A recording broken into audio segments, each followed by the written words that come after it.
Para falar sobre isso, já está aqui no estúdio a nossa analista de economia, Lucinda Pinto. Lucinda, boa noite. Hoje o barril voltou a passar dos 100 e passou bem. Isso mesmo, Márcio. Boa noite a todos. E não foi só o petróleo tipo Brent. O WTI, que é o petróleo produzido nos Estados Unidos, subiu para cima dos $100, a gente vai ver aqui na tela, pela primeira vez desde 2022.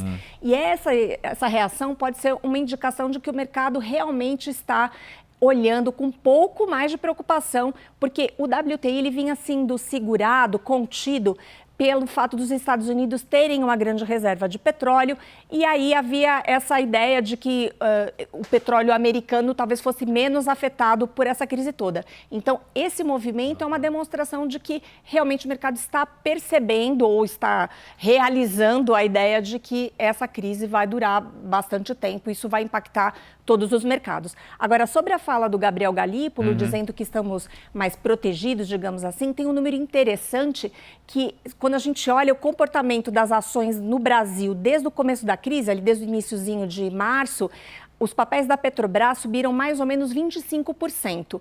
A Bolsa, o Ibovespa, cai 3%. Então, é uma demonstração de que a gente tem aí mesmo uma âncora, digamos assim, um pilar, dando uma sustentação para os nossos mercados. E o comportamento da nossa moeda, a gente vai ver o dólar, como fechou hoje daqui a pouquinho, é uma confirmação de que realmente, por causa de taxas de juros muito altas e por sermos mesmo exportadores de petróleo, isso tem nos dado um seguro, né, nos amortecido o efeito da crise sobre os ativos financeiros, pelo menos. A gente vai trazer os números do mercado daqui a pouco, mas antes é importante a gente falar sobre as tentativas que mal ou bem o governo está fazendo para tentar segurar o preço dos combustíveis.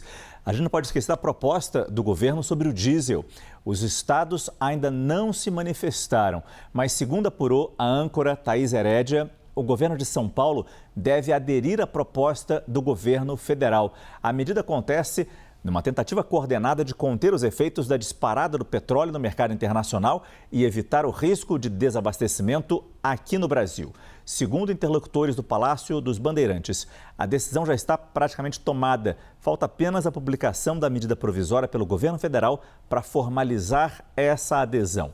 O diálogo entre a equipe econômica paulista e o Ministério da Fazenda é descrito como positivo, construtivo. Há, inclusive, uma avaliação de que o desenho da política evoluiu em relação às alternativas iniciais. Lucinda, seria bom talvez você lembrar para a gente que proposta foi essa feita pelo governo federal? É meio de rachar os prejuízos? É isso mesmo. Na verdade, o que o governo federal está propondo é uma isenção parcial do ICMS, em que o governo federal arcaria com um pedaço e os estados com outro. A leitura inicial era de que os estados dificilmente adeririam a essa proposta, como de fato a gente sabe que poucos estados estão se manifestando favoravelmente. Porque a medida, o receio é que a medida acabe sendo algo favorável politicamente apenas ao governo federal.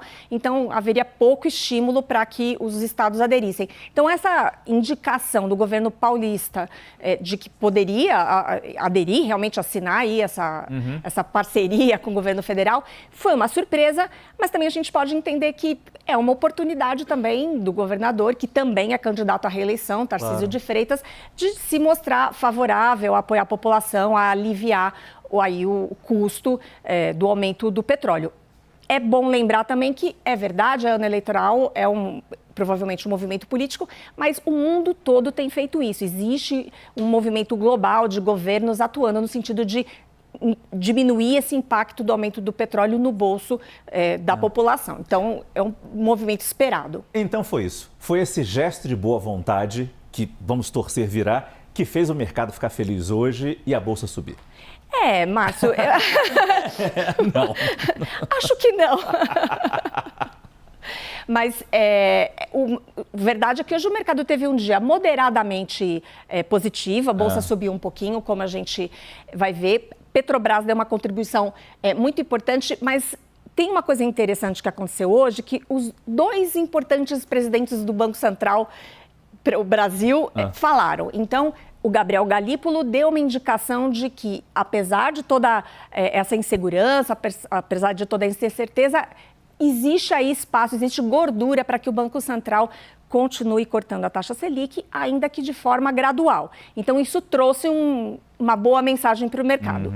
Já nos Estados Unidos, o presidente americano Jerome Powell disse que ele está muito preocupado com esse cenário, que é preciso olhar através da crise.